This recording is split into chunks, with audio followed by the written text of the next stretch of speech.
قرآن مجید میں کہ حضرت زکریا جو تھے، جو ان کے وہ تھے سرپرست حضرت مریم کے، تو قرآن میں آتا ہے کہ جب بھی وہ آتے تھے حضرت مریم کے پاس، وہاں پر تھی وہ یروشلم میں،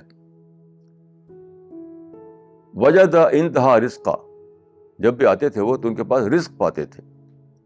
اب لوگوں نے کیا سمجھ لیا کہ پھل ان پا ہوتے تھے.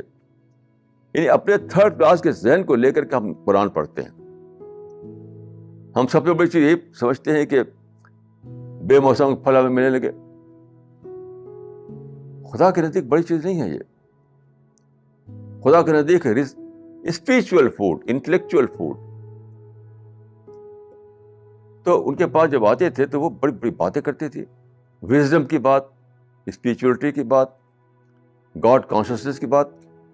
تو اس کو انہوں نے پوچھا کہ بھئی یہ تم کو کیسے یہ باتیں کہاں سے سیکھتی ہو تم؟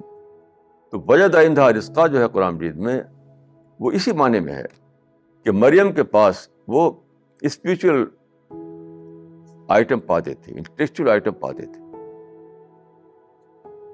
یہ ہم کو آپ کو یہ لینا ہے دنیا سے.